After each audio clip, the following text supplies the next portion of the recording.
Good morning G square army, how are you? कैसे मेरा बच्चा पढ़ी? संडे को तो मैम से ले ली छुट्टी, सुबह सुबह टेस्ट भी दे दिया। हाँ भाई, लिविंग वर्ल्ड का टेस्ट था भाई। 21 वाले तुम हर जगह कूद जाते हो।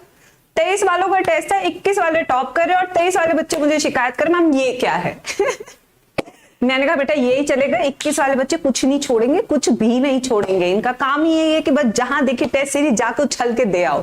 इतने ओवर एक्साइटेड रहते हैं हमेशा 21 वाले बच्चे। तो बेटा पहले बताओ मैम लाइव है या नहीं है? पहले तो ये बताओ मैम लाइव है? अच्छा, हंसी के मुझे इमोजीज देख के मुझे लगता है मैम लाइव है। चलो ठीक है, बहुत ही बढ़िया। आज बेटा देखो तुम्हारा वही मनचाहा चैप्टर बायोमोलिक्यूल शुरू हो चुका है। इसी के साथ आज 5 बजे मैम का जो नया चैनल है रैंकर्स बायोलॉजी, उस पर आपके लिए 40 डेज का स्केड्यूल आने वाला है। स्केड्यूल का मतलब समझ रहे हो? It's high time. अंदर जोश, अंदर आग लगाने का समय आ चुका है। तो आज आपको पूरा स्केड्यूल, मैं कल कैलेंडर देने वाली थी तुम्हें, बट हमने रोक दिया क्योंकि हम आपको नया कैलेंडर देने वाले, बिकॉज 2 नई सीरीज आपके लिए आने वाली है। एक होगी क्वेश्चन सीरीज हर चैप्टर की, जो जो हम करते जाएंगे। तो next 40 days are going to be extremely crucial for you, extremely important for you. आपको पूरा डेली का रूटीन मिलने वाला है और 40 दिन का कैलेंडर आपको हम इन एडवांस देने वाले हैं। आप हमारे साथ पढ़िए, हमारा स्केड्यूल फॉलो कीजिए और सारे चैप्टर्स को खत्म कीजिए फटाफट से, ठीक है? तो it is going to be a quick revision for you. ये बेटा बस कहते हैं ना कि अब ये अंतिम चरण है, तुम लोग का ये अंतिम चरण है जिसमें तुम्हें जीत हासिल करनी ही करनी है। कोई दूसरा ऑप्शन तुम्हें छोड़ना ही नहीं है। अगर अभी भी तुम्हारे पास 2-3 चीजें चल रही है तुम्हारी लाइफ में, तो उन 2-3 चीजों को ना अभी समेट के साइड में रख दो, क्योंकि ये टाइम तुम्हारा कर्म भूमि में जाके कर्म करने का, यानी कि पढ़ने का है बस, है ना मेरे बच्चों? तो मैं तो देखो अब यहाँ पे मैंने तो कल ही अपनी फैमिली को बोल दिया कि बच्चों का पेपर आ गया है, 1.5 महीने के लिए सब मुझे भूल जाए। मैं जनरली कल अपनी फैमिली को बता के आई हूँ कि 1.5 महीने के लिए आप मुझे भूल जाओ। तो आज पूरा खाना पीना सब मैम दे के आई है, लेके आई है। तो आज बायोमोलिक्यूल शुरू करते बेटा, और 5 बजे आज मिलेंगे हम सुपर सीरीज के साथ, बायोमोलिक्यूल्स पार्ट 1। चैनल को आपने सब्सक्राइब कर दिया होगा, ऐसे मैं मान के चल रही हूँ। लाइक शेयर आपने कर दिया होगा। उसके बाद टेलीग्राम चैनल है विद 68,000 किड्स, 68,000 हो गए, 70,000 की तरफ हम चल रहे हैं, ठीक है? यहाँ पे आप ज्वाइन कर सकते हैं सारे अपडेट्स कैलेंडर को हासिल करने के लिए, जो आने के 40 दिन का होने वाला है। अब आते हैं एनथ्यूज बैच पे। सारे कोटा के टॉप टीचर्स है बेटा। देखो आप हर एक टॉपिक को ढूंढते हो, इस टीचर से पढ़ना है, उस टीचर से पढ़ना है, तो यार आपको यही सारे आपके टॉप एजुकेटर्स मिल रहे हैं। क्यों तुम लोग हमेशा टाइम वेस्ट करते हो? यहाँ पे ये टॉपिक ढूंढूंगा, वहां पे ये टॉपिक ढूंढना, डोंट डू दिस, ठीक है? तो एक ही जगह पे जब इंडिया के सारे टॉप एजुकेटर मिल जाते हैं, ये रैंक प्रोड्यूसिंग टीचर है भाई, नॉर्मल नहीं है, रैंक प्रोड्यूसिंग टीचर है। इनके नोट्स ना आप टेलीग्राम पे आज के डेट में देखोगे ना, इन्हीं लोग के नोट्स इधर से उधर ट्रांसफर होते रहते हैं। क्यों? Because student want there notes, है ना? फिर देखो ये वाले टीचर्स हैं, ये भी इतने पॉपुलर टीचर्स है यूट्यूब पे, इन सबके बैचेस शुरू हो रहे हैं। तो आप अभी भी जे नीट रेफरल कोड लगा सकते हैं, 10% ऑफ मिलेगा। अगर आइकॉनिक सब्सक्रिप्शन लोगे तो पर्सनल मेंटरशिप भी मिलेगी। बस मैं आपको एक स्क्रीनशॉट भेजना है। अभी आप लोगों तो 12 के साथ 2 महीने का फ्री कोर्स है, 24 के साथ 3 महीने का फ्री कोर्स है। तो आइकॉनिक सब्सक्रिप्शन आपने लेनी है 24 मंथ्स की या 12 मंथ्स की। फिर आते हैं heavy discount for 4 and 3 year student.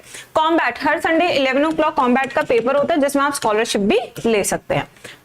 आ जाते हैं आ जाते हैं बच्चे, यस आ जाओ, यस।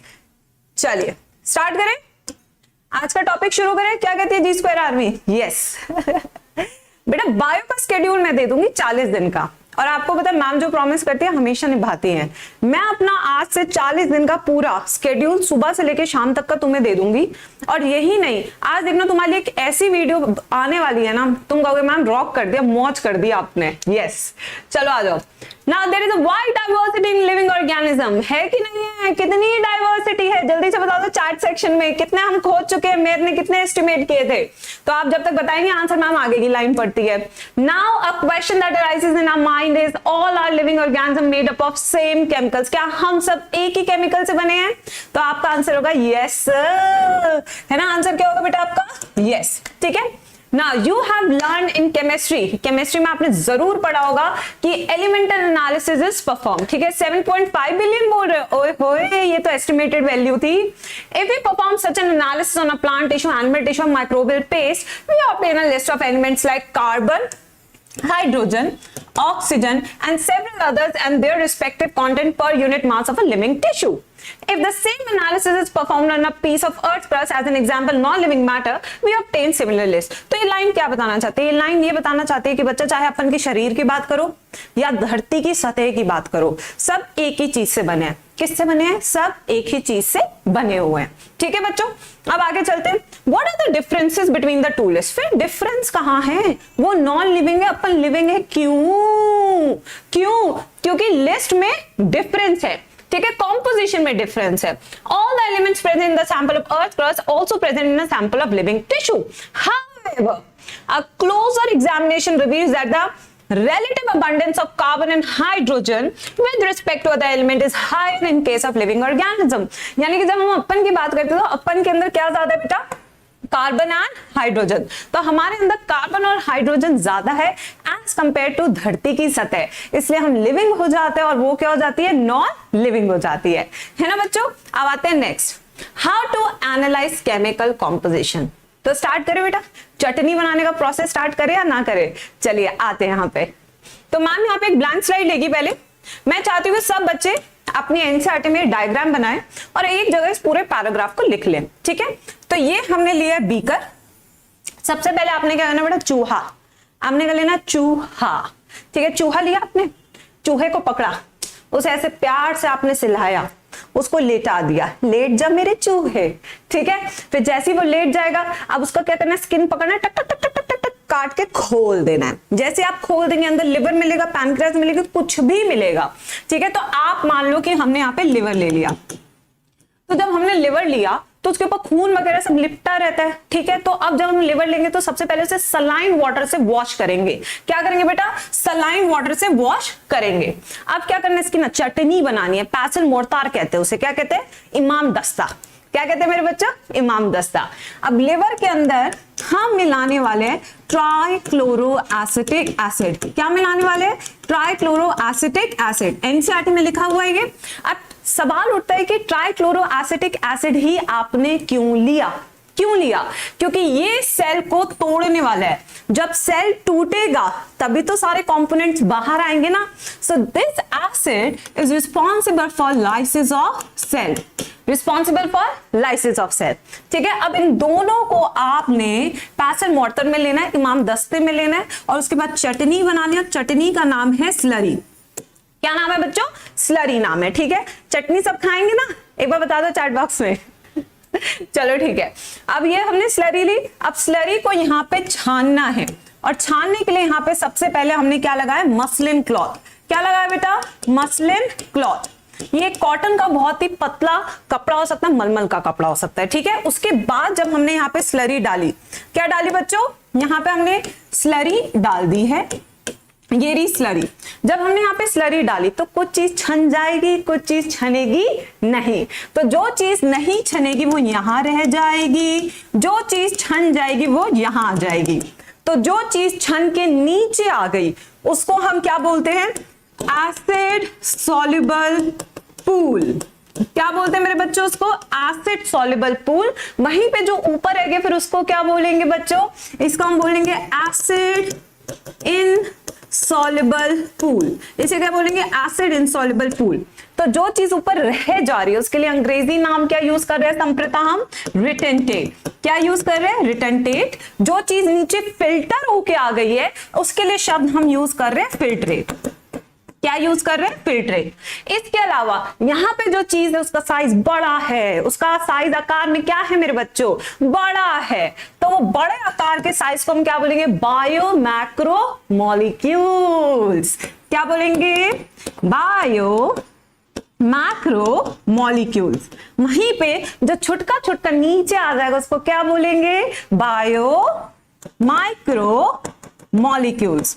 Bio micro molecules. ठीक है बच्चों, अब पॉलीमर होता है, एक मोनोमर होता है। मोनोमर क्या होता है? वो चेन चेन खेलते थे ना, तो अपन एक इंसान क्या है? मोनोमर। जब चेन बन जाएगी, श्रृंखला बन जाएगी तो उसे क्या बोलेंगे? पॉलीमर। तो पॉलीमर यहां आएगा या यहां आएगा? जल्दी बताइए चैट सेक्शन में, कम ऑन किड्स। तो यहां पे आएगा आपका पॉलीमर, जबकि यहां पे आपको मिलेंगे सारे मोनोमर्स। यहां सारे क्या मिलेंगे आपको? मोनोमर्स, यानी सिंगल यूनिट। सिंगल माने तुम, सिंगल यूनिट्स। ठीक है बच्चों, तो ये तो हो गया। अब जरा इसके एग्जांपल्स पे आते हैं फटाफट से, जो एनसीईआरटी ने हमें कहा है। तो सबसे पहले हम यहां से शुरू करेंगे एसिड सॉल्युबल पूल से। तो यहां पे हमारे पास ऑर्गेनिक, ऑर्गेनिक लिख लेते हैं, और दूसरा यहां पे हमें मिलेगा इनऑर्गेनिक। दूसरा क्या मिलेगा? इनऑर्गेनिक। अगर ऑर्गेनिक की बात करें तो अगर यहां पे पॉलीसैकेराइड है तो यहां क्या मिलेगा? मोनोसैकेराइड। यहां क्या मिलेगा बच्चों? मोनोसैकेराइड। ये हो गया मोनोसैकेराइड, जबकि यहां क्या मिल रहा है? पॉलीसैकेराइड। अगर यहां पे न्यूक्लिक एसिड मिल रहा है तो यहां पे क्या मिलेगा? न्यूक्लियोटाइड या न्यूक्लियोसाइड? कोई बता ही नहीं रहा मुझे चैट सेक्शन में, कोई मुझे आंसर ही नहीं दे रहा है। यस, तो यहां क्या मिलेगा बच्चों? न्यूक्लियोटाइड। क्या मिलेगा? न्यूक्लियोटाइड। ठीक है। अगर यहां पे मुझे प्रोटीन मिल रहा है, building blocks of your body, यहां अगर मुझे प्रोटीन मिल रहा है तो यहां पे इसका सिंगल यूनिट क्या होता है? Amino acid. क्या मिल रहा है यहां पे? Amino acid. और इनऑर्गेनिक एलिमेंट्स में like sodium, potassium, calcium, magnesium, सबको ना सब मिल जाएगा। ठीक है, तो यहाँ पे कैल्शियम, मैग्नीशियम, सोडियम, पोटाशियम, ये सब यहाँ पे आपको मिल जाएंगे। अब सवाल उठता है वसा। वसा क्या होता है बच्चों? व्हाट इज वसा? यानी कि फैट्स, यानी कि फैट्स। अगर फैट्स की बात करें तो फैट्स होते तो छोटे हैं पर उनको झुंड में रहना पसंद है। क्या पसंद है बेटा? झुंड में रहना। तो सिंस ये छोटे हैं, मिलने तो चाहिए थे हमें एसिड सॉल्युबल फ्रैक्शन में। सिंस ये झुंड में रहते हैं, एग्रीगेट्स बनाते हैं, साइज बढ़ जाता है, तो किस में मिलते हैं बेटा लिपिड्स? हमें एसिड इनसॉल्युबल फ्रैक्शन में। तो ये कहां पे मिलेंगे बेटा? एसिड इनसॉल्युबल फ्रैक्शन में। यहां पे हमने इसलिए लिख दिया लिपिड्स, हमने लिख दिया lipids. But lipids are not strictly biomacromolecule. NCERT की line, they are not strictly biomacromolecule. ठीक है, क्योंकि इनका मॉलिक्यूलर वेट कितना होता है? इनका मॉलिक्यूलर वेट है 800 डाल्टन्स। कितना मॉलिक्यूलर वेट? 800 डाल्टन्स। मिलना चाहिए था इन्हें एसिड सॉल्युबल फ्रैक्शन में, बट मिलते कहां पे? एसिड इनसॉल्युबल फ्रैक्शन में। क्या सबने ये सब लिखा? जल्दी से मुझे चैट सेक्शन में बताएं। देखिए, 1 स्लाइड और एक पूरा पैराग्राफ खल्लास। चलिए अब चलते हैं, यहां पे आ रहे हैं अब हम। चलिए, now we can continue asking in the same way, what type of organic compounds are found in living organism? कौन से organic compounds हमें मिलते हैं? How does one go about finding the answer? To get an answer, one has to perform a chemical analysis. तो यानी कि सबसे पहले हमने क्या किया था? chemical analysis. We can take any living tissue. हम कोई भी living tissue ले सकते हैं, जैसे piece of liver अभी हमने लिया, ठीक है, या फिर आप कोई वेजिटेबल ले सकते हैं, घिया, तोरी, टिंडा, जो आपको पसंद है उसे ये सब करो। ठीक है, बढ़िया से घर में ये सब करो। And grind it in trichloroacetic acid. तो इसी एसिड के वहां पे लिख लेंगे causes lysis of cell. Now using a mortar and a pestle, यानी कि इमाम दस्ता। ठीक है बच्चों, we obtain a thick slurry. If we were to strain this through a cheesecloth or cotton, we would obtain 2 fractions. 2 fraction मिल रहे। One is called filtrate और more technically acid soluble fraction. इसी को हम बायो माइक्रोमोलिक्यूल कह सकते हैं, monomer कह सकते हैं। And the second is the retentate, जिसे हम एसिड इनसॉल्युबल फ्रैक्शन कहते हैं। Scientists have found thousands of organic compound in the acid soluble pool. क्या ये लाइन सबको समझ में आ गई? एवरीवन एक बार चैट बॉक्स में बस थम्स अप देना है, बस thumbs up, that's all. Now अब ये टेबल सबसे इंपॉर्टेंट है, इसको इंपॉर्टेंट मार्क कर रहे हैं। अब इसके क्वेश्चन करा रही हूं। इसके क्वेश्चन कैसे आएंगे अभी बता रही हूं। In higher classes you will learn about how to analyze a living tissue sample and identify particular organic compound. It will suffice to say here that one extract the compound, then subject to extract to various separation technique till one has separated a compound from all other compounds. In other words, one isolates and purifies a compound. यहां तक कोई सवाल नहीं आएगा, ये guarantee है। ठीक है बच्चों, तो इतने पार्ट को तो बेटा आप काट भी सकते हो, काट दो। Analytical technique when applied to a compound gives us an idea of the molecular formula and the probable structure of the compound. यहां से भी कोई क्वेश्चन नहीं आने वाला। All the carbon compound that we get from a living tissue can be called as biomolecules. Biomolecules की definition क्या है? यहां पे एनसीईआरटी ने लिखा है, यहां पे हम लिखेंगे बढ़िया शब्दों में। ठीक है, all carbon containing compounds in living in living tissue are called as biomolecules. ये आपका एक क्वेश्चन है फॉर नीट एग्जाम, ठीक है। However living organism have also got inorganic elements and compounds in them. तो इस लाइन को समझने के लिए हमें वापस ब्लैंक स्लाइड पे जाना पड़ेगा मतलब जाना पड़ेगा, ठीक है। आ जाओ इधर। सबसे पहले देखते हैं, यहां पे मान लीजिए आपने वापस से लिवर ले लिया। जैसे आपने लिवर निकाला, उसको सलाइन वाटर से धोआ, ठीक है। वो क्या, ड्राई वेट या वेट वेट, जल्दी बताइए। कमान कमान कमान, ड्राई वेट है या वेट वेट है? कैसा वेट है?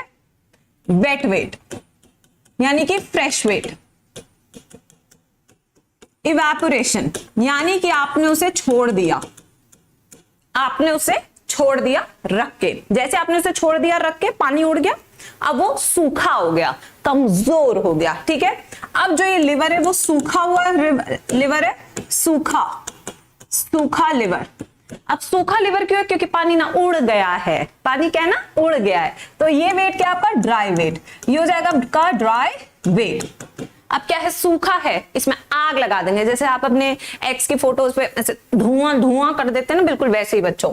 तो अब यहाँ पे आपने क्या करना है, आपने यहाँ पे आग लगानी है, ठीक है। बर्न कर दो बेटा, अपने अंदर की आग बर्न कर दो, ठीक है। तो यहाँ पे बर्न कर दिया, आप पीछे क्या रह जाएंगे, एशेस, ठीक है, यादें, वो भी धुंधली। अब ये एशेस क्या है, काले काले रंग के हैं, ठीक है। इसको हम बोलेंगे एश वेट। जब इसको वे करेंगे तो this is called as ash weight. और इसी एश में आपको इनऑर्गेनिक एलिमेंट्स मिलेंगे, जैसे कैल्शियम, मैग्नीशियम एक्सेट्रा, ऐसे लिखा एनसीईआरटी ने। तो अगर आपको इनऑर्गेनिक एलिमेंट्स चाहिए तो आपको क्या करना पड़ेगा, जलाना पड़ेगा। समझ लो बेटा, मूव ऑन करना है तो पिछली यादों को जलाना पड़ेगा। ये बात तो बिल्कुल सही है ना, यही चीज है, ठीक है। अब हम इसको पढ़ते हैं एनसीईआरटी से। How do we know this, हमें कैसे पता? A slightly different but destructive experiment, ये देख रहे हो, मूव ऑन करने के लिए डिस्ट्रक्टिव एक्सपेरिमेंट बता रहे हैं, has to be done. One weighs a small amount of a living tissue, say a leaf, liver, this is called wet weight. यही मैम ने बताया, done, and dry it, यानी पानी उड़ा दो, ठीक है। All the water evaporates, यही मैम ने बताया। The remaining material gives dry weight. Now if the tissue is fully burned, यानी आग लगा दो मेरे बच्चों, all the carbon compound are oxidized to gases in the form of CO2 and water and are removed. What is remaining is called ash, यानी धुंधली यादें। This ash contains inorganic elements like calcium, magnesium, etc. यही चीज हमने लिखी थी। अब आते हैं next important line. Inorganic compounds like sulphate, phosphate are also seen in the acid soluble fraction. NEET के लिए क्वेश्चन तैयार है। अगर मुझे इनऑर्गेनिक एलिमेंट्स ढूंढने हैं तो कौन से फ्रैक्शन में ढूंढूंगी मैं? एसिड सॉल्युबल फ्रैक्शन में ढूंढूंगी, ठीक है। अब जरा इस पे आते हैं, इस टेबल पे क्या क्या क्वेश्चन आएंगे। मैम पूरा याद करना है, नहीं करना है, अभी ये सवाल आने वाले हैं, आने वाले, I know that. This is element, ये हमें सबको पता है, हम केमिस्ट्री पढ़ के आए हैं। अर्थ क्रस्ट यानी कि धरती की सतह हो गई, ठीक है। ह्यूमन बॉडी यानी हमारा शरीर। अब अगर देखिए, हमारे पास भी हाइड्रोजन है, इनके पास भी हाइड्रोजन है, ठीक है। बट हाइड्रोजन कहां ज्यादा है? आपकी अर्थ में, ठीक है। तो यहाँ पे अर्थ लिख लेते हैं, यहाँ पे हाइड्रोजन लिख लेते हैं पहले, ठीक है। अब कार्बन की बात करें तो कार्बन किस में ज्यादा है? ह्यूमन बॉडी में। ऑक्सीजन की बात करें तो वो भी किस में ज्यादा है? ह्यूमन बॉडी में। नाइट्रोजन की बात करें तो वो भी किस में ज्यादा है? उसमें, ह्यूमन बॉडी में। सल्फर भी किस में ज्यादा है? ह्यूमन बॉडी में। सोडियम कहां ज्यादा है? यहां पे, यानी ये रहा, ठीक है। फिर उसके बाद कैल्शियम की बात करें तो ये यहां पे ज्यादा है, ये लो कैल्शियम लिख लिया, ठीक है। मैग्नीशियम की बात करें तो वो भी यहां पे ज्यादा है, और सिलिकॉन भी हमारे पास नहीं बल्कि अर्थ क्रस्ट में ज्यादा है। तो ये हो गया। अब यहां से अर्थ की सतह पे, ठीक है, हीना, देखो हीना कैफे में मैग्नीशियम सस्ती मैगी खाती है। चलो अभी इसकी ट्रिक बना रही हूं, अभी की अभी बेटा यहाँ पे ट्रिक बनाया मैम, ठीक है, बिल्कुल ताजा ट्रिक अभी बता रही हूं। तो देखो अर्थ है यहाँ पे, अर्थ की क्या है? हीना, हाइड्रोजन, हीना, ठीक है। हीना कैफे में सस्ती मैगी खाती है। ये हो गई आपकी ट्रिक जिसे आप लिख सकते हैं। तो अर्थ में हमेशा याद रखना कि हीना कैफे में जाके सस्ती मैगी खाती है। बस आपको हमेशा याद रहेगा कि ये सारी चीजें यहाँ पे अर्थ क्रस्ट पे ज्यादा है, धरती की सतह पे बैठ के फ्रेश ट्रिक बनाए बिल्कुल अभी क्यों अभी, है ना। इसी बात पे एक दिल फेंक दो चैट सेक्शन में, अभी फेंक दो यार, है ना, याद करा के भेजूंगी पूरा चैप्टर। तो यहाँ पे क्या है, अर्थ धरती पे बैठ के, धरती का है कैफे में, ठीक है। तो हीना कैफे में सस्ती मैगी खाती है। बस बस बस हो गया, याद हो गया। इसके अलावा जो भी पूछ लेगा नीट वाला, दूसरा आंसर लगा के आ जाना, कह देना हीना सस्ती मैगी खाती है तो सस्ती मैगी ना खाती है, ठीक है। बहुत ही बढ़िया बच्चों, अब आगे चलते हैं, अब इसके भी क्वेश्चन कराऊंगी, ये भी याद कराऊंगी, चिंता मत करो। अब आते हैं आगे, ठीक है। Now therefore elemental analysis gives elemental composition of living tissue in the form of hydrogen, oxygen, chlorine, carbon, while analysis for compounds gives an idea the kind of organic and the inorganic constituent. तो इससे हमें पता लगा कि कौन सा organic present है, कौन सा इनऑर्गेनिक प्रेजेंट है, ठीक है। Now from chemistry point of view, chemistry point of view से देखना है, बड़ा बड़ा चश्मा लगा ले सब, केमिस्ट्री पॉइंट ऑफ व्यू से देखना है, ठीक है।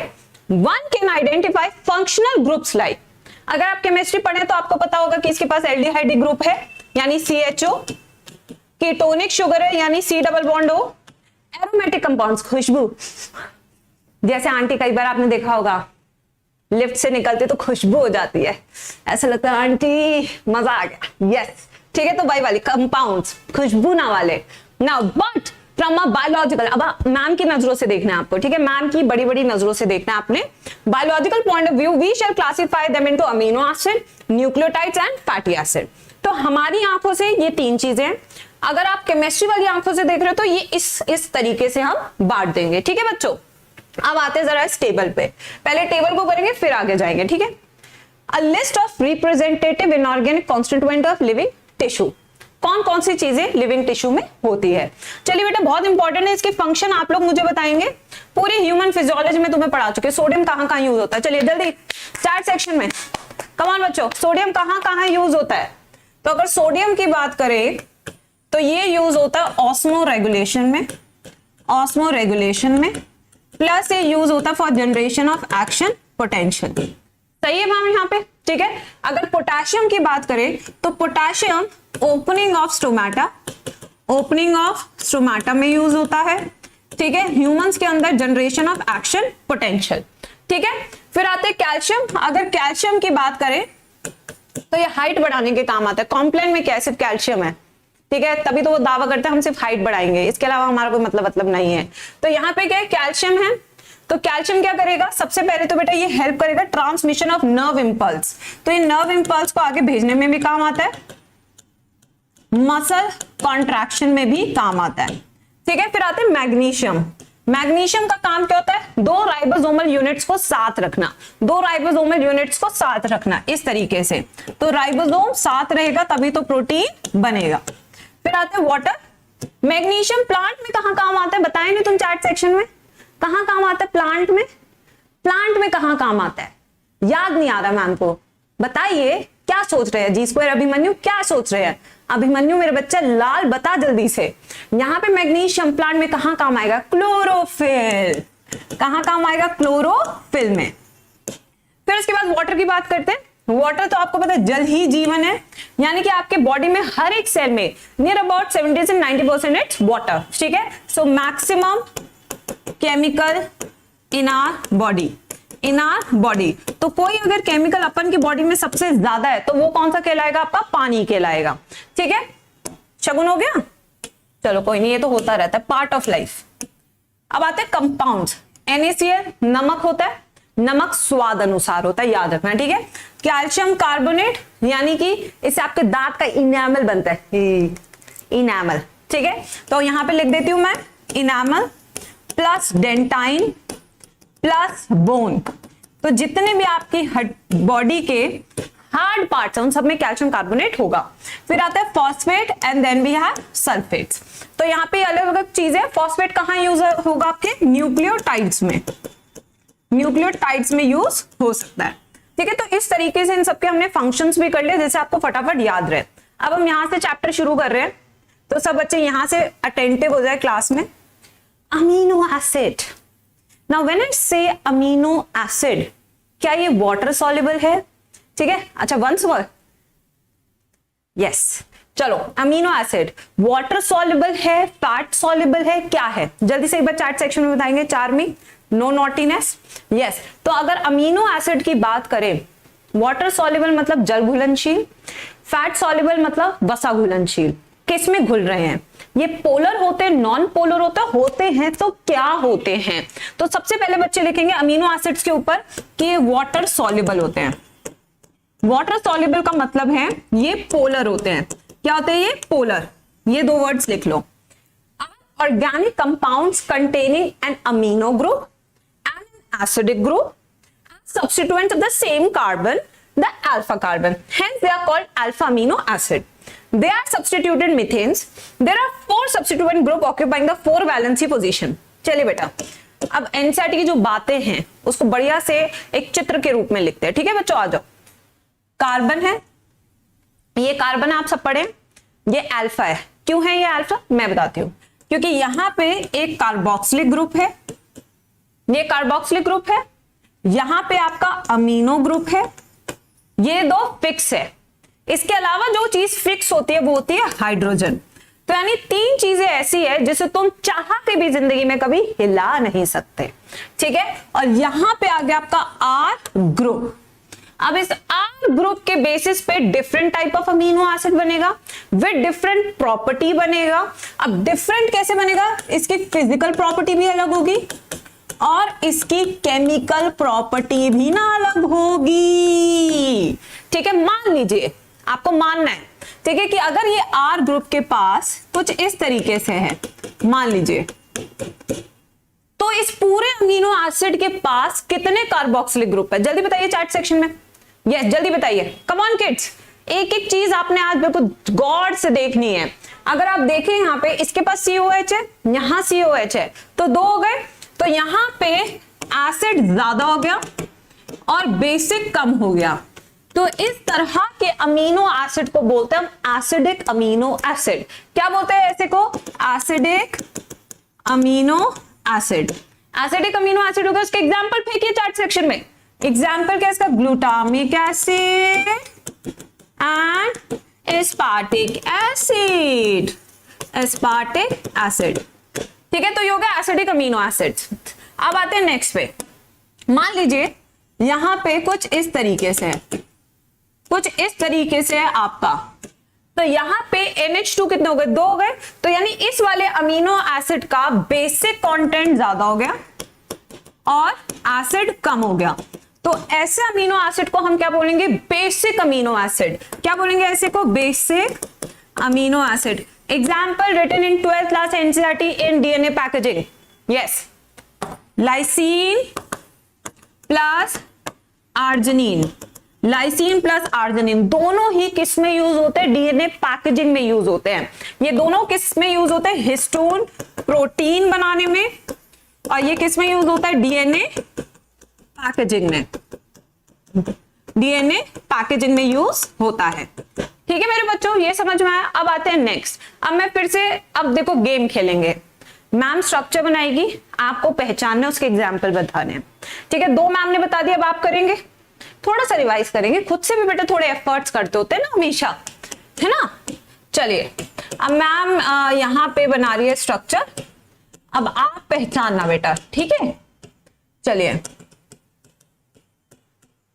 कौन से तरह के, कौन सी कैटेगरी का है? जल्दी जल्दी आंसर देने हैं। क्लास में टेस्ट भी चल रहा है और आप यहाँ पे पहचान कौन भी खेल रहे हैं। सब चीजें मैम नहीं बताएगी, आप लोग भी बताएंगे, ठीक है। चलिए, OH हर पार्टी का शहंशाह, OH हर पार्टी का शहंशाह OH कौन सा? अल्कोहलिक। ये हो गया alcoholic amino acid. Example example example जो एनसीईआरटी में भी दिया है, सीरीन और प्लस थ्रियोनीन, सीरीन प्लस थ्रियोनीन। ठीक है, चलिए अब नेक्स्ट पे आ रहे फटाफट से।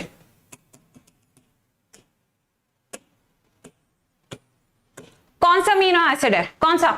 यस, देखिए ग्रुप देखिए, तो ये हो जाएगा सल्फर कंटेनिंग अमीनो एसिड। ये हो गया सल्फर कंटेनिंग अमीनो एसिड। तो इसका एग्जाम्पल क्या हो गया? Cysteine, cystine, methionine. ठीक है, सिस्टीन, सिस्टाइन, मीथियोनिन।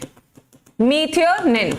ये जो मीथियोनिन होता है हर एक प्रोटीन की पहली शान होता है, यानी राज तिलक है ये हर एक प्रोटीन का, ठीक है। यानी first amino acid of every protein, क्योंकि ट्रांसलेशन में पहला हमेशा क्या होता है, स्टार्टिंग कोडोन, और स्टार्टिंग कोडोन हमेशा किसको पहचानता है, मीथियोनिन को, ठीक है बच्चों। नेक्स्ट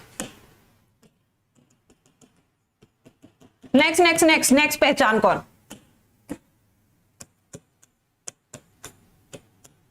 कौन से वाले हैं, which category, come on kids, कौन सी कैटेगरी है, यस ये कौन सी कैटेगरी है बच्चों, ये कैटेगरी है खुशबूदार एरोमेटिक अमीनो एसिड।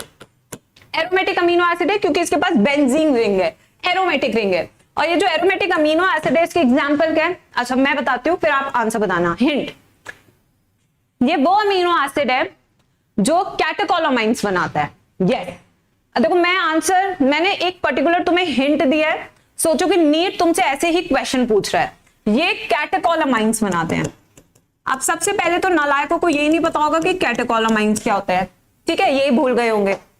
ओहो गलत दे दिया आंसर, शानदार, पूरी आर्मी ने गलत आंसर दिया। ये कौन सी आर्मी है ये कौन सी आर्मी है, सब गलत है भाई। क्या चल रहा है भाई, क्या चल रहा है जीवन में। कैटेकोलामाइंस क्या होते हैं, इमरजेंसी हार्मोन्स।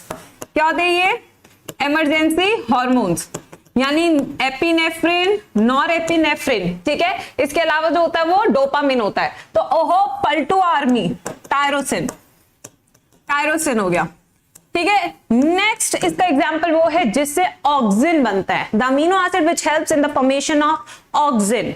आंसर बताइए चैट सेक्शन में। अरे भाई इतने पलटो बेटा, ऐसे पलटोगे ना नीट के पेपर में तुम्हारा रिजल्ट भी पलट जाएगा ना लाइको। तुम्हें क्या लगता है मैम आएगी और सिंपल सा कुछ भी बता के चली जाएगी, जब तक दिमाग नहीं लगाओगे कैसे चलेगा क्लास में।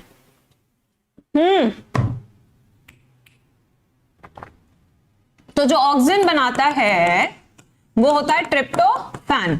कौन सा होता है, ट्रिप्टोफैन, ठीक है। अब नेक्स्ट क्वेश्चन पूछ रही हूं, एक ऐसी बीमारी है, ध्यान से सुनना, एक ऐसी बीमारी है जो ऑटोसोमल रिसेसिव है, जिसके अंदर जो यूरिन है वो काला आने लगता है, जिसमें होमोजेनिस्टिक एसिड ज्यादा हो जाता है और मेंटल रिटार्डेडनेस हो जाती है।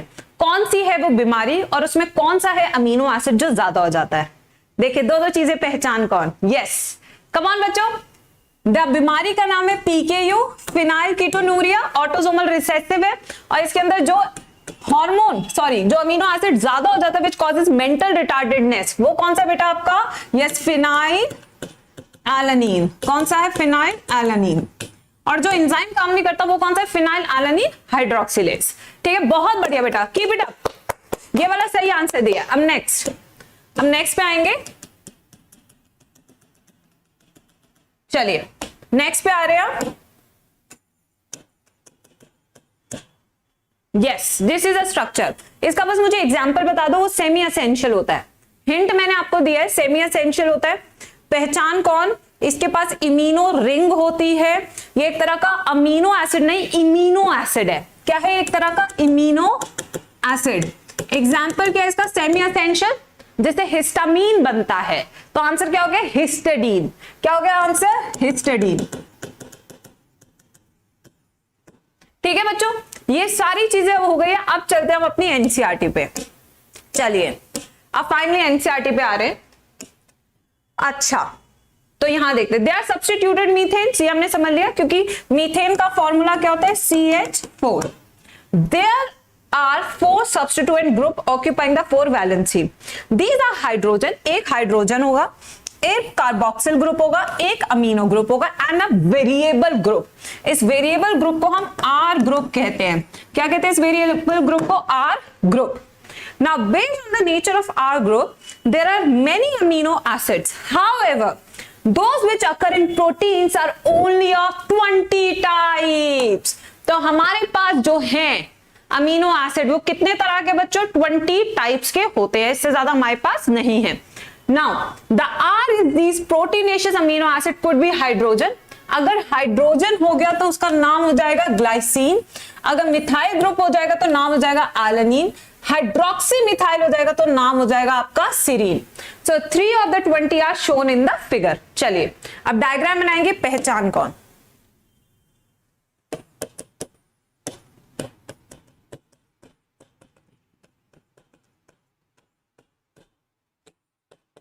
आंसर दीजिए, come on kids.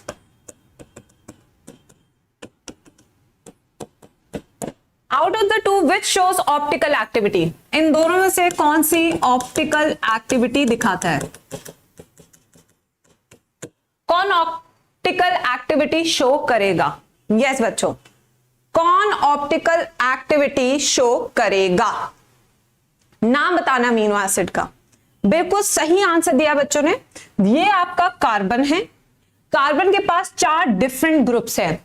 So this carbon will be called as chiral carbon, इसे हम कायरल कार्बन कहेंगे। ठीक है, अब यहां की बात करें तो ये हमारा कार्बन है, इसके पास चारों डिफरेंट ग्रुप्स नहीं है। So no chiral carbon. तो सिंस इसके पास कायरल कार्बन नहीं है तो no optical activity. And this is a simplest amino acid, इसको हम सिंपलेस्ट अमीनो एसिड भी बोलते हैं। Now since this is a simplest amino acid, इसका नाम क्या है? ग्लाइसिन। क्या नाम है? ग्लाइसिन। और ग्लाइसिन प्लांट में कहां यूज होता है, एनिमल में कहां यूज होता है, ये आप मुझे चैट सेक्शन में बताएंगे। यस, कम ऑन बच्चों, विजयकांत जल्दी बताइए। तो बेटा ये जो ग्लाइसिन है प्लांट में कहां यूज होगा और एनिमल में कहां यूज होगा, ये है तगड़ा सवाल आपके लिए। तो बेटा अगर हम प्लांट की बात करें तो प्लांट में ये चाहिए C2 साइकिल में, फोटो रेस्पिरेशन में ग्लाइसिन बनता है वहां पे एज अ प्रोडक्ट। ग्लाइकोलेट के बाद जो बनेगा ग्लाइसिन बनेगा और CO2 बाहर निकल जाएगा माइटोकॉन्ड्रिया से, which will enter into the another cycle. ठीक है, या हवा में उड़ जाएगा। और वहीं पे ग्लाइसिन एनिमल केस में हीम बाउंड यानी हीम बाउंड ग्रुप बनाने में काम आएगा, यानी हीमोग्लोबिन बनाने में काम आता है आपका क्या? ग्लाइसिन। बहुत बढ़िया आंसर दिया बच्चों। आई थिंक आप हर चीज कनेक्ट कर पा रहे हैं। Are you able to connect the entire biology? सब कुछ कनेक्ट करके चलना है आपको। कौन सा प्लांट फिजियो में आ रहा है, कौन सा ह्यूमन फिजियो में आ रहा है, जितनी बार याद करेंगे आपको रट जाएगा बिल्कुल अच्छे से। ठीक है, नेक्स्ट अब आते हैं आगे। Now the chemical and physical properties, दोनों point to be noted, chemical and physical properties of amino acid are essentially of the amino carboxyl are functional group। तो जो आपकी केमिकल और फिजिकल प्रॉपर्टी है वो एक के ऊपर नहीं बल्कि 3 चीजों के ऊपर निर्भर करती है, एक अमीनो ग्रुप, एक कार्बोक्सिल ग्रुप और एक R functional group. Based on number of amino and carboxyl group there are acidic का एग्जांपल है ग्लूटामिक एसिड। अच्छा, ग्लूटामिक एसिड किस में यूज होता था बेटा, किस चीज में यूज होता था? प्लांट फिजियोलॉजी में। यस संप्रीता, यस मेरा बच्चा राजनंदिनी, यस अलीशा। तो अगर हम देखें ग्लूटामिक एसिड का हम करते थे ट्रांसएमिनेशन यानी एसिमिलेशन ऑफ नाइट्रोजन। जब प्लांट ने नाइट्रोजन को यूज करना है तो वो किसकी मदद से यूज करेगा? ग्लूटामिक एसिड का यूज करेगा। वहीं पे अगर हम बेसिक की बात करें तो वो है लाइसीन, न्यूट्रल की बात करें तो वो है वैलिन। ठीक है, amino acid similarly there are aromatic amino acid जिसमें है टायरोसिन, फिनाइलएलैनिन, ट्रिप्टोफैन। ये हमने सारे डिस्कस कर लिए। अब particular property of amino acid now weights है। क्या है बेटा? वेट्स क्यों है? क्योंकि ये लाइन आपकी धमाकेदार लाइन है, इसको अभी समझा रही हूं, ध्यान से सबको समझना है। ठीक है, a particular property of amino acid is the ionizable nature of NH2 COOH. Hence in solution of different pH, PYQ. Hence in solution of different pH, the structure of amino acid changes. यानी कि जैसे हालात में आप लोग बदलते हैं वैसे ही अमीनो एसिड भी अपने हालात को देखकर बदलता है। ठीक है बच्चों, ये बात समझ में लगी। अब देखते हैं हालात क्या है। सबसे पहले हमारे पास है बी के पास पॉजिटिव चार्ज भी है, नेगेटिव चार्ज भी है। तो नेट चार्ज कितना है? तो अगर हम देखें तो यहाँ पे नेट चार्ज आपका 0 है। नेट चार्ज कितना आपका? 0। ठीक है। प्लस बेटा जब पॉजिटिव नेगेटिव दोनों चार्ज होते हैं, this is called zwitter ionic stage. ये आपका ज्विटर आयन है, ठीक है। प्लस बच्चों जिस पीएच पे आपको ज्विटर आयन मिलता है उस पीएच को क्या बोलते हैं? उसे बोलते हैं हम पीआई, यानी iso electric point. Iso electric point क्या है? The pH at which you get Zwitter ionic form. This is a pH at which you get Zwitter ionic form. Now the question, since आप chemistry में अच्छे होंगे ऐसा मैं मान के चल रही हूं, क्या हर अमीनो एसिड का pI सेम होता है? यस मेरे बच्चों, या डिफरेंट होता है? ऐसे क्वेश्चन आते हैं नीट में, बिल्कुल आते हैं। या तो वो केमिस्ट्री सेक्शन में पूछ लेगा या बायो के सेक्शन में पूछ लेगा, बट पूछ सकता है। क्या हर अमीनो एसिड का पीआई सेम होता है या डिफरेंट होता है? जल्दी बताइए बेटा। यस, तो यहां पे हर एक अमीनो एसिड का डिफरेंट पीआई होगा, ठीक है। Yes, so every amino acid will have different pi. इस चीज को बॉक्स में डाल लेना। अब जरा इस पे आ जाएं मेरे बच्चों। अब यहां पे ए है, ठीक है। ओह शगुन हो गया। यहां पे आ रहे हैं हम, तो पीएच कम हो रहा है या ज्यादा हो रहा है? हम इस तरफ आ रहे हैं। अगर ये मान लो कि 7 का स्केल है तो यहां पे आ रहे हैं, तो पीएच क्या हो रहा है? कम हो रहा है। तो यहां पे पीएच क्या हो रहा है? एसिडिक हो रहा है पीएच। और ये अमीनो एसिड उस एसिडिक में से H+ को ले रहा है। जब एक अमीनो एसिड H+ को लेता है तो वो बेसिक बन जाता है। तो इस टाइम पे यही वाला अमीनो एसिड पीएच जब एसिडिक है तो खुद क्या हो जाएगा? बेसिक। और जैसे ही वो बेसिक होगा, कैसे बेसिक हो रहा है? क्योंकि वो H+ ले रहा है। सिंस वो H+ ले रहा है तो चार्ज क्या हो गया? NH3। समझ में आया? अब आते इधर, इस तरफ आ रहे हैं तो पीएच क्या हो रहा है? बढ़ रहा है। जब पीएच यहां पे बढ़ता है तो वो बेसिक है। वो क्या बच्चों? बेसिक बढ़ रहा है। और इस टाइम पे ये H+ दे रहा है। जब वो H+ देता है तो अमीनो एसिड खुद क्या हो जाता है? एसिडिक। तो अब इस वाली लाइन को आप यहां से समझ सकते हैं, जैसे जैसे हम पीएच ऑफ सॉल्यूशन चेंज कर रहे हैं वैसे वैसे अमीनो एसिड का नेचर अलग होता जा रहा है। तो इस लाइन को इस तरीके से एनसीईआरटी ने समझाने की कोशिश की थी। आगे अगर सबको समझ में तो एक बार जल्दी से चैट सेक्शन में थम्स अप दे दे, यस मैम आप आगे चल सकते हो। जल्दी से बताएंगे बच्चे।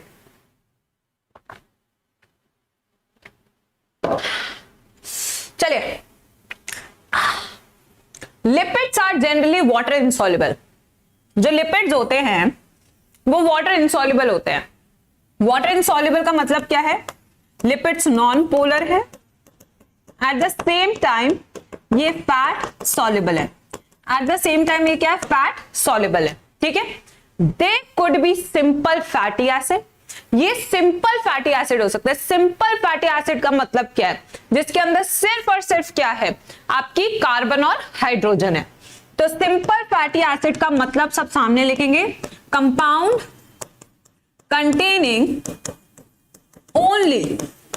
Only carbon, hydrogen, oxygen. बस ये 3 चीजें होगी, इसके अलावा कुछ नहीं होगा, तब वो क्या है? सिंपल फैटी एसिड है, ठीक है। अब fatty acid has a carboxyl group. तो एक फैटी एसिड के पास, सिंस ये एसिड है तो इसके पास हो गया carboxyl group attached to an R group. The R group could be a methyl. ये एक मिथाइल भी हो सकता है, इथाइल भी हो सकता है। हायर नंबर ऑफ CH2, ठीक है। For example palmitic acid, previous year question PYQ, 16 carbon including carboxyl group. Arachidonic acid has 20 carbon atoms including the carboxyl carbon. अब जरा हम इसके बारे में लिखेंगे थोड़ा सा एक्स्ट्रा नहीं है, बेसिकली नीट का ही बता रही हूँ, ठीक है। मैम एनसीईआरटी हाईलाइट सीरीज कब खत्म होगी? चैप्टर के बाद कर दूंगी। तुम चाहते तो खत्म कल कर देते, नई सीरीज ले आएंगे तुम्हारे लिए। तुम बोलो बेटा तुम्हें क्या चाहिए जिंदगी में। चलिए, फैटी एसिड। तो हमारे पास जो फैटी एसिड है वो 2 तरीके के होते हैं। कितने तरीके के होते हैं बच्चों? 2 तरीके के होते हैं। एक होता है सैचुरेटेड फैटी एसिड, दूसरा होता है अनसैचुरेटेड फैटी एसिड। तो पहला कौन सा बेटा? सैचुरेटेड फैटी एसिड, दूसरा है अनसैचुरेटेड। आई थिंक आपने सबने केमिस्ट्री में ये सब जरूर पढ़ा होगा। अब सैचुरेटेड वाला जो है उसके अंदर केवल और केवल क्या होती है बेटा, सिंगल बॉन्ड। तो यहाँ पे क्या सिर्फ सिंगल बॉन्ड है, जबकि अगर हम अनसैचुरेटेड की बात करें तो यहाँ पे डबल बॉन्ड होती है। कौन सी बॉन्ड होती है, डबल बॉन्ड। अब यहाँ पे अगर बात करें तो जो बेटा मान लीजिए आपका घी है, घी के अंदर पूरा सैचुरेटेड फैटी एसिड होता है। देखो मैं बताती हूँ क्या होता है बेटा। मान लो कि हमारे पास कौन है आज, गोकू। गोकू किचन में गया, ठीक है, किचन में घी रखा था। गोकू किचन में गया, किचन में घी रखा था, उसने सूंघ लिया, उसका आधा किलो बढ़ गया।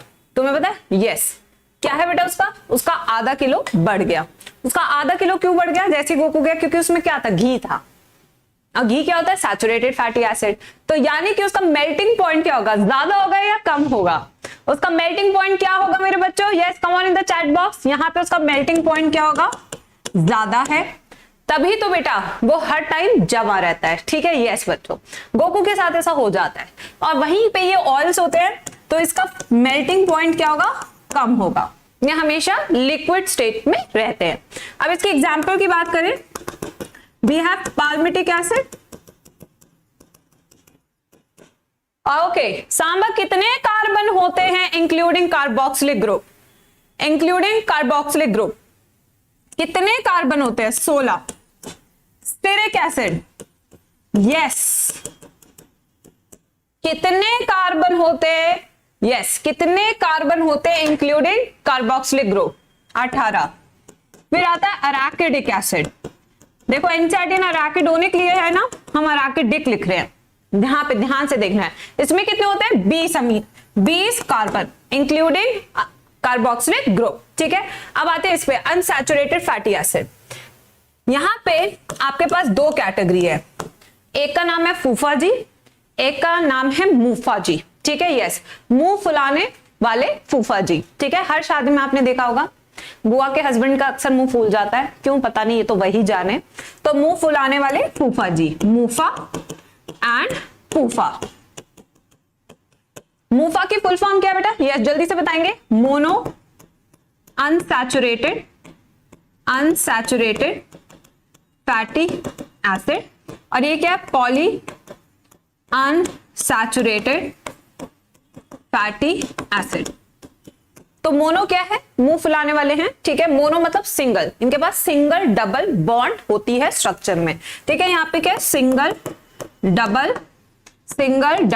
बॉन्ड। और यहां पे क्या है, मल्टीपल डबल बॉन्ड, ठीक है। अब इसका एग्जांपल देखिए, तो इसका एग्जांपल क्या है बेटा, ऑलिक एसिड। एग्जांपल में बोलेंगे ऑलिक एसिड। वहीं पे अब उसके एग्जांपल देखेंगे जो एनसीईआरटी ने लिखे हैं, ठीक है। यस आ जाइए, क्या है यहां पे देखते हैं।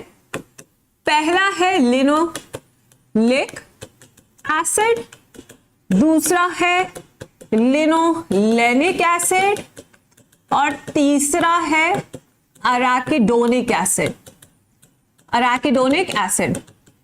जिसमें से linoleic acid is the most essential fatty acid, यानी कि इसे खाएंगे तो ये दोनों भी बन जाएंगे।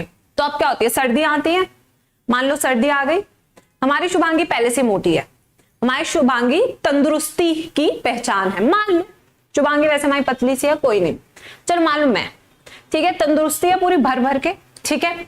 अब क्या हुआ, जैसे सर्दी आएगी माँ की ममता जाग जाएगी, माँ कहेगी अब बेटा पिन्नी खा ले, पिन्नी के लड्डू नहीं खाएगा, कमजोर हो गया है।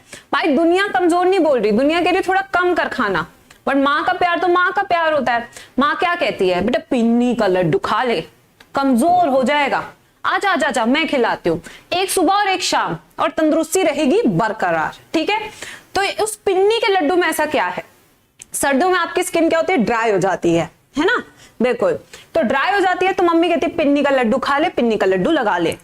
तो यहाँ पे उसके अंदर क्या है, लिनोलिक एसिड है, खूब भरा हुआ है। तो जैसे ही वो बॉडी के अंदर जाएगा, मोटापा तो बढ़ेगा ही बढ़ेगा, उसके साथ साथ आपके चेहरे पे एक चमक आएगी, ला ला ला ला ला, ठीक है। वो चमक जो है सिर्फ आप ही को दिखेगी, यस। तो ये वाली चमक किससे आएगी बेटा, पिन्नी के लड्डू से, जो आपको खाना है सर्दियों में। तो ये सारे आपके एग्जांपल्स है। अराकिडोनिक acid is an example of फूफा, ठीक है, तो अब आते हैं हम एनसीईआरटी पे, यहां पे आ रहे हैं। तो पामिटिक एसिड किसका एग्जांपल है? Saturated fatty acid. और एराकिडोनिक किसका एग्जांपल है? पूफा। पूफा लिख लो। Has 20 carbon atom including the carboxylic group. Fatty acid could be saturated, ये हमने पढ़ लिया है, without double bond, unsaturated with or more double bond. अगर 1 है तो मूफा, मोर है तो पूफा। ठीक है। Another simple lipid is glycerol, ठीक है, which is try hydroxy propane. तो ग्लिसरॉल का ही दूसरा नाम क्या है? Try hydroxy propane. अब इसका स्ट्रक्चर आप मुझे बताएंगे? यस। कितने कार्बन लगाए मैम?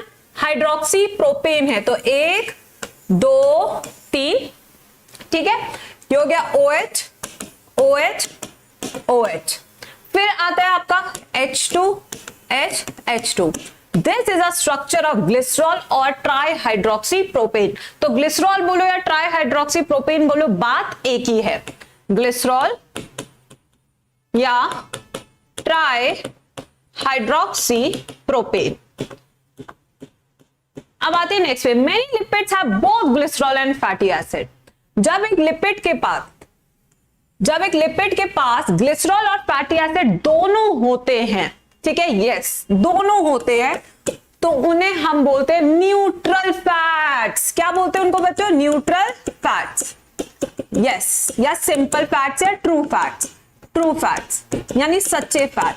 अब देखो कितना इजी है इसे याद करना, यस यस, कितना सिंपल है। देखो ग्लिसरॉल, ऑल, हर पार्टी का शहंशाह, ठीक है, साथ में चौखना फैटी एसिड, बस यही तो होता है। अगर डेली खाएंगे तो फैट बन जाएगा। कितना सिंपल है यार सब कुछ याद करना, ज्यादा दिमाग ही नहीं लगाना बेटा। यस मैम, पिन्नी क्या होता है? पिन्नी बेटा एक लड्डू होता है पंजाबियों का। मैं बताती हूँ, आई टेल यू। पिन्नी में क्या होता है? आटा ले लो, शुगर ले लो और घी ले लो और बस लड्डू बना के खिला दो, बस। जितना ज्यादा घी उतना ज्यादा बढ़िया, यही होता है पिन्नी।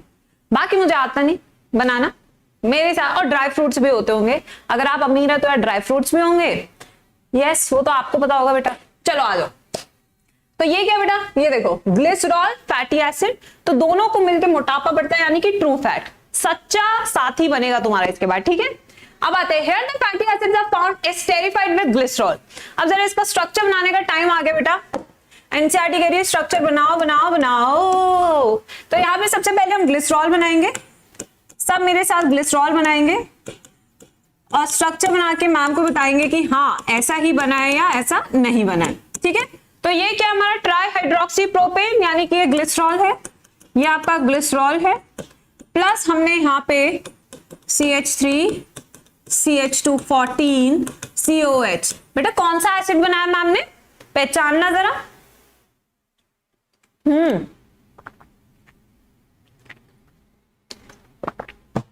कौन सा बनाया मैम ने? पहचान लो, आलस में पड़े रहते हो दिन भर।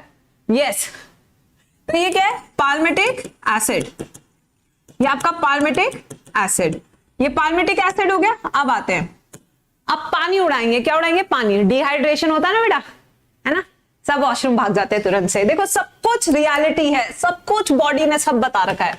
-H2O, dehydration. अब क्या किया आपने? चलिए H2O हम कैसे निकाल रहे हैं? OH यहां से निकाल रहे हैं और H यहां से निकाल रहे हैं, तो OH और H -H2O है ना बेटा, डिहाइड्रेशन भी होगा, सबको होता है। चलो आज फैट बनाते हैं। अब फैट बनाएंगे, ना ना ना ना ना ना ना ना ना। क्या बचा? O, यहां क्या बचा? C डबल बॉन्ड O, फिर बचा CH2 और ये हो गया CH3। तो अब ग्लिसरॉल के पास जो बॉन्ड बना है, बॉन्ड कौन सा बना है बेटा? The bond. ये जो बॉन्ड है ये केमिस्ट्री की भाषा में से एस्टर बॉन्ड कहते हैं। कौन सा बॉन्ड कहते हैं केमिस्ट्री की भाषा में से? Ester bond. और यहां पे आप देख सकते हो कि केवल एक फैटी एसिड जुड़ा है। कितना फैटी एसिड है बेटा? Single fatty acid. तो सिंस ये सिंगल है, जो तुम भी हो, तो इसका नाम क्या हो जाएगा? मोनोग्लिसराइड। क्या नाम हो जाएगा इसका? मोनोग्लिसराइड। अगर बेटा डाइग्लिसराइड बनाना है तो क्या करना है? अगर डाइग्लिसराइड बनाना है तो तो यहां पे एक और R2, ये R2 लग गया, यानी कि अब इसका नाम क्या हो जाएगा, डाइग्लिसराइड। वहीं पे यहां पे अगर R3 भी लग गया तो ये हो जाएगा ट्राइग्लिसराइड। तो डिपेंड करता है ना आप कितना खा रहे हैं, आप सैलेड खा रहे हैं नहीं खा रहे हैं। बेटा नैन्सी तुमने क्या एक फेक आईडी बन गई, नैन्सी की भी फेक आईडी बन गई। Oh my God, she is getting very popular. Nancy की भी फेक आईडी बनने लग गई। बेटा बच्चों को तो छोड़ दो, इतना भी क्या स्पैमिंग। चलो आगे आएंगे। ये बना लिया तुमने, आई थिंक बेटा ये बिल्कुल समझ में आ गया होगा सबको। चलिए अब आते हैं, they can be then monoglyceride, di, triglyceride. I think हर बच्चे को क्लियर हो गया होगा क्या मतलब है मोनोग्लिसराइड का। मोनोग्लिसराइड का मतलब है single glycerol, one glycerol plus one fatty acid. Diglyceride का मतलब है one glycerol, two fatty acid. Triglyceride का मतलब है one glycerol plus three fatty acid. Done बच्चों, अब आते हैं आगे। यस मैम आप क्या पी रहे हो? बेटा आज एक और एनर्जी ड्रिंक बनाए हैं, आज नई ड्रिंक बनाए हैं। यस इसकी रेसिपी भी तुम्हारे साथ शेयर करेंगे। चेंज करते रहते ना, बोर ना हो जाते हैं जिंदगी में। Now these are called fats and oils based on melting points. Melting point के आधार पे इन्हें फैट्स या ऑयल्स बोलते हैं। तो जो फैट्स है, oils have lower melting point, ये मैम ने ऑलरेडी बता दिया। एग्जाम्पल इज जिंजली ऑयल, अमीरों के शौक हैं और क्या, and hence remain as oil in winters. Can you identify fat from the market? चलो बेटा बता दो जल्दी से। अमूल मक्खन खाता है इंडिया, ठीक है, अमूल का मक्खन, ठीक है। सम और दूसरा घी, घी घी, यस बिल्कुल। Some lipids have phosphorus and phosphorylated organic compound in them. Very important line कि कुछ lipids plus phosphorus, जोड़े को क्या बोलेंगे? फॉस्फोलिपिड। क्या बोलेंगे जोड़े को? फॉस्फोलिपिड। जोड़े का नाम क्या है? फॉस्फोलिपिड, ठीक है। नाउ अब जो फॉस्फोलिपिड है आगे पढ़ेंगे, एनसीईआरटी ने आगे बताया, यहां तो कुछ पढ़ा ही नहीं NCERT. They are found in cell membrane. Lecithin is one example. Some tissue, especially the neural tissue, have lipids with more complex structure. चलिए अब lecithin के बारे में जानते हैं। Let's talk about lecithin. कहाँ मिलता है बॉडी में lecithin? जल्दी बताएंगे सब चैट बॉक्स में। बेटा आंसर दे दो थोड़े से, बिल्कुल ही आलसी होके बैठे हो क्लास में। तो lecithin कहाँ मिलता है? एक तो lecithin मिलता है लंग्स में as surfactant। कैसे मिलता है? as surfactant। वहां पे क्या रिड्यूस करता है? ये रिड्यूस करता है सरफेस टेंशन। क्या रिड्यूस करता है? Surface tension. वहीं पे और कहां मिलता है? ये बाइल में मिलता है। कहां पे मिलता है? ये बाइल में। और बाइल में काम क्या करता है? Emulsification of fat. क्या काम करता है ये? Emulsification of fats, emulsification of fats, ठीक है। ये हो गया आपका lecithin. Living organism have a number of carbon compounds in which heterocyclic ring. अब हेट्रोसाइक्लिक रिंग क्या है? चलिए अब इसको समझते हैं। अब मैम पहचान कौन वाला क्वेश्चन बनाएगी आपके लिए, आपको बताना है कि कौन सी हेट्रोसाइक्लिक है। बताएंगे आप लोग? मैं मान के चल रही हूं आप बता देंगे, ठीक है।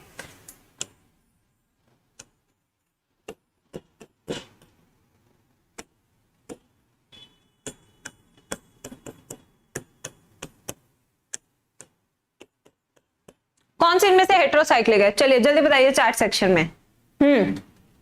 यस कम ऑन बच्चा, यस टेल मी, जल्दी जल्दी जल्दी। कौन सी इसमें से हेट्रोसाइक्लिक रिंग है? कौन सी हेट्रोसाइक्लिक है? ये बच्चों ने बिल्कुल सही कहा। यहां पे सारा कार्बन कार्बन कार्बन कार्बन है, तो ये साइकिल हो गई होमोसाइक्लिक, होमोसाइक्लिक हो गई है।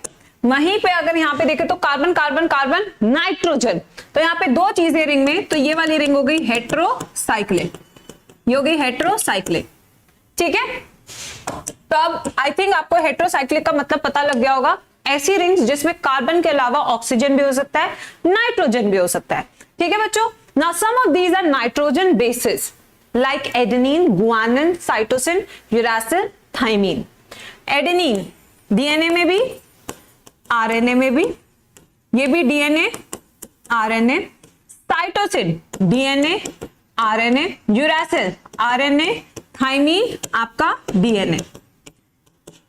When found attached to a sugar, they are called nucleoside। चलिए अब यहाँ पे स्ट्रक्चर बनाने पे फिर मजबूर कर रहे हैं एनसीईआरटी, यानी कि इसको अच्छे से बच्चों को समझाना होगा, ठीक है। यस, चलिए आइए। नाइट्रोजनस बेसिस, सबसे पहले नाइट्रोजनस बेसिस की बात कर रहे हैं। दो कैटेगरी है, एक कैटेगरी है प्यूरीन, दूसरी कैटेगरी है पिरिमिडीन। Pyrimidine pyrimidine pyrimidine. अब यहां पे अगर इसका स्ट्रक्चर देखिए प्यूरीन का, तो ये डबल रिंग होते हैं, सिंगल रिंग होते हैं बेटा? यस, हाँ हाँ हाँ हाँ हाँ हाँ, यस बच्चों। तो अगर यहां पे देखें तो ये कुछ इस तरीके से आपका स्ट्रक्चर होता है, ठीक है। और अगर पिरिमिडीन को देखें तो ये सिंगल रिंग है इस तरीके से। अब इसके नाइट्रोजन को लेबल करते हैं कहां कहां।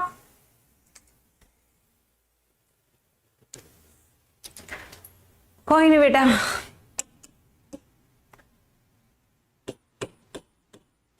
सॉरी बच्चों, आई एम सो सॉरी बच्चों।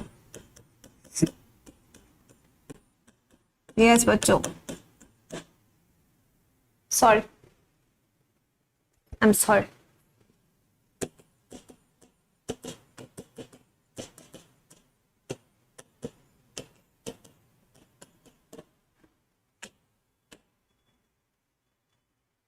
यस, चलिए अब आते हैं। तो यहां पे 1 2 3 4 5 6 7 8 9, 1 2 3 4 5 6।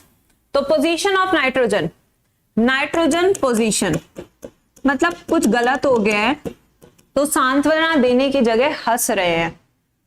टू मच बेटा, टू मच। 1 3 7 9, यहाँ पे 1 और 3। ये तो वही हो गया बेटा जब मैम स्कूटी से गिरी थी, आप ही जैसे लोग थे वो भी जो हंस रहे थे हेल्प करने की जगह।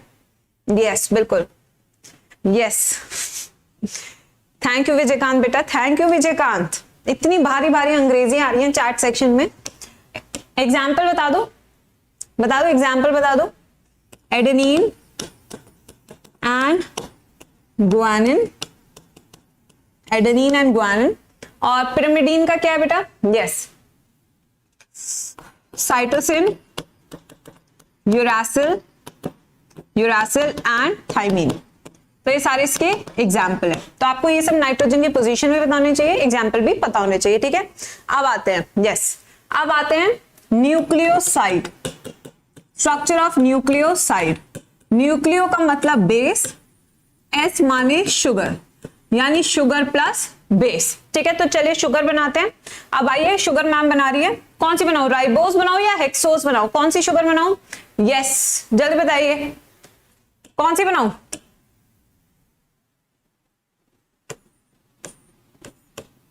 राइबोस शुगर, ठीक है। OH H H OH H OH CH2OH and H। Beta form है, अल्फा फॉर्म है? बताओ, इतना तो तुम्हें पढ़ाए हैं। हाँ, बीटा फॉर्म है या अल्फा फॉर्म है? जल्दी बताइए।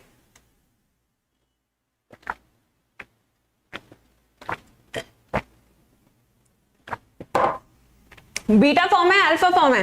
कौन सी फॉर्म है? Beta form, beta ribose, beta ribose है। अब हमने क्या किया, इस OH को लिया और यहां पे हमने लगा दिया बेस, ये लग गया आपका बेस। तो हमेशा कार्बन 1 से अटैच होता है आपका बेस। कार्बन 1 से हमेशा क्या अटैच होगा? आपका बेस अटैच होगा। अब बेस दो तरीके के हो सकते हैं, पिरिमिडीन भी हो सकता है और प्यूरीन भी हो सकता है। अगर प्यूरीन है तो ये वाला प्यूरीन का नाइट्रोजन बॉन्ड बनाएगा, यानी कि N9। और अगर पिरिमिडीन है तो ये वाला नाइट्रोजन बॉन्ड बनाएगा, यानी N1। तो लिंकेज का नाम क्या हो गया? तो लिंकेज का नाम क्या हो गया? C1N1 ग्लाइकोसिडिक बॉन्ड, या नाम हो गया C1N9 ग्लाइकोसिडिक बॉन्ड। बेटा देख रहे हो, ये चैप्टर को ना समझाने में बहुत टाइम लगता है। यस, इस चैप्टर को ना बेटा समझाने में बहुत ज्यादा टाइम लगता है। इसमें बस वर्ड्स लिख दिए एनसीईआरटी ने, बट न्यूक्लियोसाइड कैसे बनेगा, क्या बन रहा है, वो सब समझाने में takes lot of time. Yes बिल्कुल। हाँ चलो अब आ जाओ बेटा, आपसे एक छोटी सी गुजारिश है, कर लूं? छोटी सी गुजारिश कर लूं? यस, छोटी सी गुजारिश है कि आप प्लीज जितने भी चैट्स में बच्चे आए हैं वो पढ़ाई पे ज्यादा फोकस करें, क्योंकि ये टाइम आपका सिर्फ पढ़ाई का है। बेटा यूट्यूब से आपको सिलेक्शन लेकर आना है। इतनी पूरी साल बहुत मेहनत की है, अब अगर तुम्हारा सिलेक्शन नहीं आया ना बेटा, बहुत बुरा लगेगा, बहुत बुरा। इतना जो नाम बनाया, इतने बच्चे जो हमारे पास आते हैं ना पढ़ने के लिए, बहुत बुरा लगेगा मैम को। मैं बता रही हूँ, अगर तुम लोग सिलेक्शन लेके आए ना, अगले साल पढ़ाने का भी मन नहीं करेगा। जैसे एक किसान अपनी फसल का वेट करता है ना पूरे साल, ऐसे हम भी वेट करते हैं कि तुम्हारा सिलेक्शन आ जाए। बेटा प्लीज एक हम्बल रिक्वेस्ट है, पढ़ लो। बस 40-45 दिन की बात है, इनको इग्नोर करो यार। तुम एक एक चीज डिटेल में पढ़ा रही हूँ, पढ़ लो। क्या हो जाएगा इनको जवाब देके, क्या हो जाएगा? नीट में तुम्हें सांत्वना देने भी नहीं आएंगे, तुम जानते भी नहीं उनको। बस तुम्हारे रिजल्ट का वेट कर रहे हो बेटा। अगर नहीं आया ना, थोड़ा भी इधर उधर हो गया, सच बता रही हूँ, पढ़ाने का बिल्कुल मन नहीं करेगा नेक्स्ट ईयर, बिल्कुल भी नहीं। और हो सकता है ना भी पढ़ाएं। यस, अपना छोटा सा एक बिट्टू कोचिंग क्लासेस खोल लेंगे, छोटा सा। यस, बट आप देखो बच्चों, हम यहाँ पे हैं क्योंकि आप हो, आपका रिजल्ट जनरेट करना है। हमें भी बेटा मोटिवेशन कहां से मिलता है? जब आपका सिलेक्शन आता है। या तो तुम उनको जवाब दे लो, या टीचर की बात सुन के पढ़ लो। अगर आप नहीं कर रहे हो तो बताओ यार, अपन भी फिर उसी हिसाब से मेहनत करेंगे ना। सच बता रही हूँ, मेहनत का पैरामीटर हम भी कम कर देंगे। यस यस, चलो आ जाओ। Now, when found attached to a sugar, they are called nucleoside. ये nucleoside क्यों बोलते हैं? क्योंकि base plus sugar होता है, ठीक है। If a phosphate group is also found esterified to the sugar, they are called nucleotides. तो अब nucleotides भी हमको बनाना है। कैसे बनाना है nucleotide? स्ट्रक्चर देखते हैं। फिर से फटाफट से बच्चे क्या बनाएंगे? Ribose sugar 1 2 3 4 and this is 5। और अब फिफ्थ पोजीशन से अटैच होता है आपका फॉस्फेट। क्या अटैच होता है? फॉस्फेट। और 1 पे क्या अटैच है आपका? बेस। तो ये तो गई आपकी ग्लाइकोसिडिक लिंकेज, और ये वाली जो लिंकेज बन रही है, this is called ester linkage. कौन सी लिंकेज है?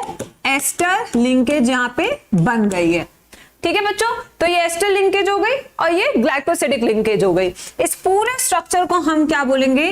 The entire structure is called as nucleotide, ठीक है। अब आते हैं नेक्स्ट पे, इधर आते हैं। This is nucleotide.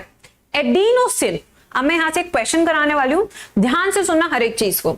Adenosine, guanosine, thymidine, uridine, cytidine are nucleosides. Adenylic acid, thymidylic acid, guanilic acid, uridylic acid, cytidilic acid are nucleotides. Nucleic acid linked DNA and RNA consist of nucleotides only. DNA and RNA function as genetic material. चलिए आते हैं यहाँ पे, question कर लिए फटाफट से। जोश कैसे बच्चों का? क्वेश्चन कर ले एक बार फटाफट से। चलिए आइए, यहाँ पे हम एक फटाफट से क्वेश्चन करते हैं। बड़ा अच्छा सा क्वेश्चन देती हूँ, चलो।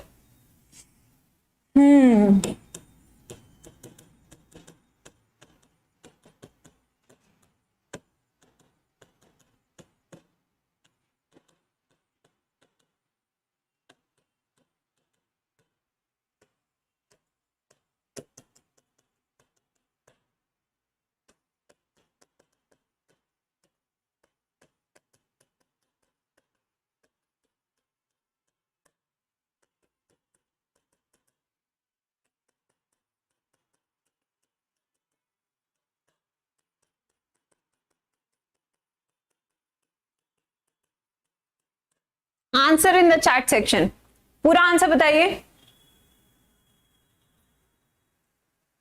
Okay doctor Deepak, okay thank you.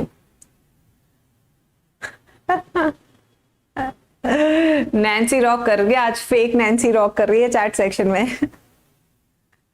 चलो जल्दी आंसर बताओ बेटा, जल्दी जल्दी आंसर बताओ। मेघा ने पहला आंसर बन दिया है।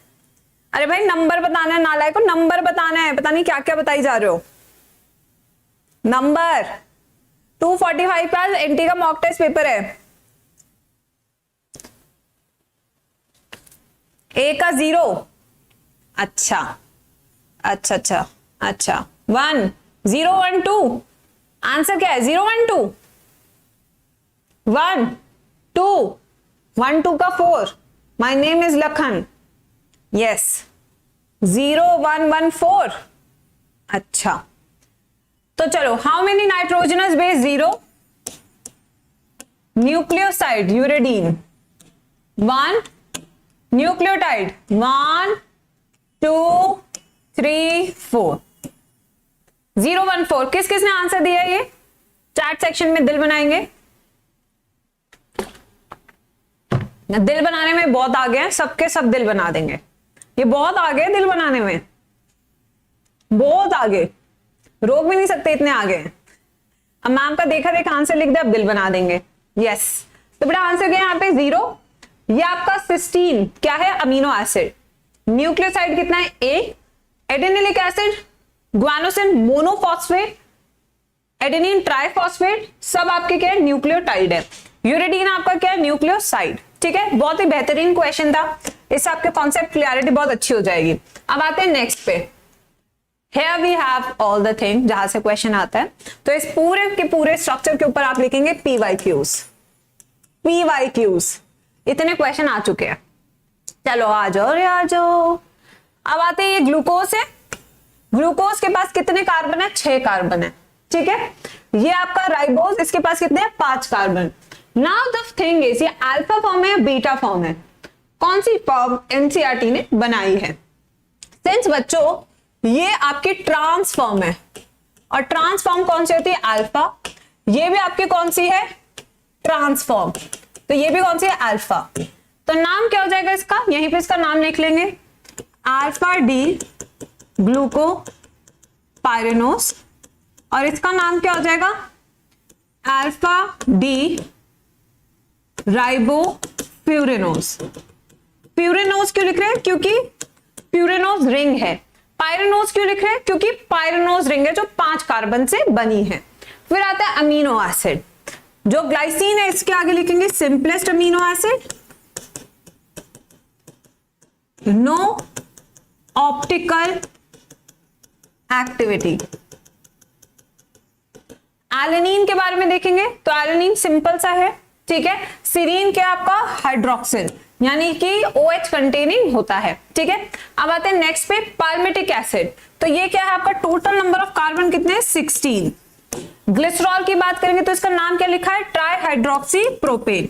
ये होगा try hydroxy propane, try hydroxy propane. फिर आते हैं try glyceride, R2 R3R fatty acid. तो यहाँ पे आप देख सकते हैं ट्राई ग्लिसराइड है 1 2 एंड 3, बट ग्लिसरॉल कितना है? इसके पास सिर्फ एक ग्लिसरॉल है। ठीक है बच्चों, नेक्स्ट पे आते हैं यहाँ पे लेसिथिन, फॉस्फोलिपिड, सबसे इंपॉर्टेंट है।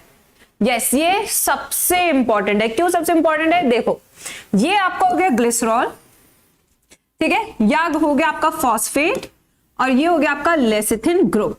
इसका फंक्शन हम पढ़ चुके हैं। ठीक है, फिर आता है आपका कोलेस्ट्रॉल। ये पूरा कोलेस्ट्रॉल है, और कोलेस्ट्रॉल जो है कहां पे बनता है? सिंथेसिस इसका कहां होता है? लिवर में। Synthesis occur in liver, liver में ये बनता है। और कहां काम आता है? Fluidity of membrane. ठीक है, किस में आता है? फ्लूइडिटी ऑफ मेम्ब्रेन में हेल्प करता है।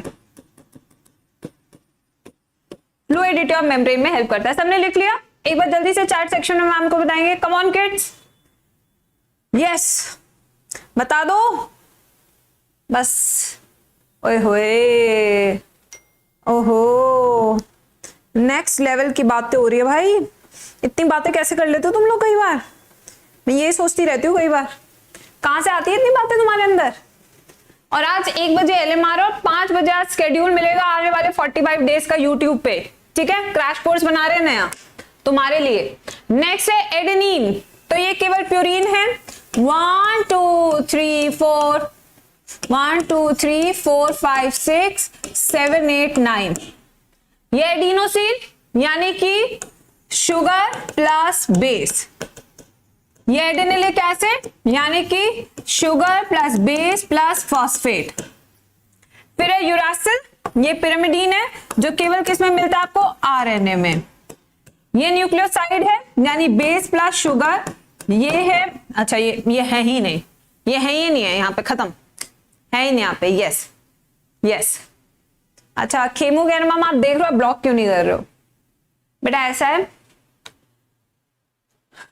मत बुलवाओ मत बुलवाओ यार, इंसल्ट फील होती है, मत बुलवाओ। बता दूंगी क्यों नहीं कर रही, अब दूसरे चैनल में बताएंगे, ठीक है? यस चलो आ जाओ। प्राइमरी एंड सेकेंडरी मेटाबोलाइट्स, तो ये वाला टॉपिक हम नेक्स्ट क्लास में करेंगे, ठीक है? कल सुबह 11 बजे हम मिलेंगे बेटा, विल बी कंप्लीटिंग दिस। कल तो नहीं हो पाएगा पूरा chapter, it will take 2 more lectures, ऐसा मैं मान के चल रही हूँ। कल हम न्यूक्लिक एसिड तक करेंगे। ये चैप्टर बहुत बड़ा है भाई, एंजाइम। यस 2 लेक्चर तो लगेंगे ही लगेंगे बेटा, कहीं नहीं जा रहे 2 लेक्चर।